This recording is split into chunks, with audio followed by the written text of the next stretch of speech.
Brock, there you go again. You want to talk about atheists, and you want to do it in a really poor context to do it within. You want to talk about tragedy and suffering, about buildings falling and plane crashes and hurricanes and whatnot. And you point out that atheists are noticeably absent. Aside from the fact that no comment by an atheist would be received favorably by any type of news media whatsoever, so regardless of anything else, it would never show up. It's right that atheists don't have anything to say about it.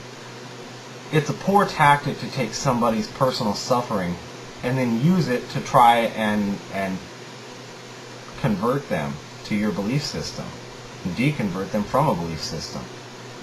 It's a sick thing to do, and it's a tactic that's employed by Christians all the time.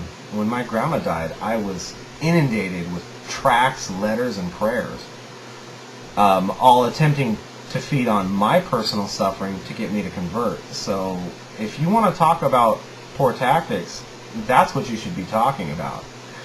That's the moment when you should be saying, you know what, maybe this person needs hope, maybe they don't, but what they don't need is me trying to convert them to my religion, because it's a despicable thing to do. Another despicable thing to do is for you to call out atheists for not using a poor tactic like that, knowing full well that were the opposite true, you would be the first one complaining about the atheists using that tactic. You complain that atheists are noticeably absent, are noticeably non-verbal about their worldview when it comes to people suffering and when it comes to these great tragedies. But if atheists were out there making us think about it, saying, see, this proves that God doesn't care, which it does, then you'd be the first one coming on YouTube saying it's a despicable thing for atheists to do. So I call shenanigans. I call shenanigans on you for using a despicable tactic to be a dishonest, hypocritical individual. Then you want to throw in your ad hominem about Richard Dawkins. And you want to say, yeah, oh, you guys just bow down at his feet. And that's just not the way it is. I'm going to tell you what, as a fan of Dawkins, a big fan of Dawkins, see this here, I've got my favorite book on the planet, The Selfish Gene. Excellent book. The Extended Phenotype.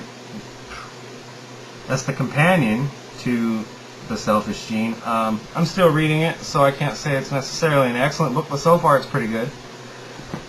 And The Blind Watchmaker. One of the big famous ones.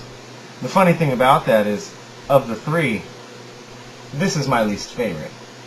Why?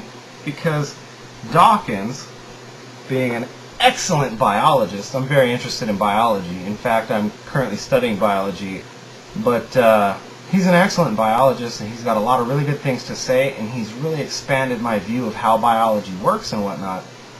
But his philosophy is shit.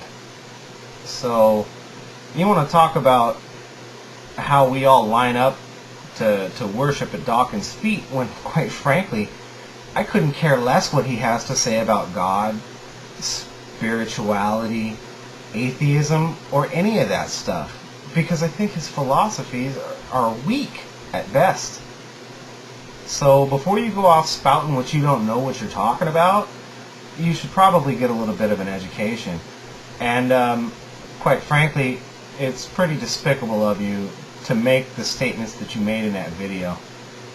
Not that I'm surprised that you'd do something despicable, Brock.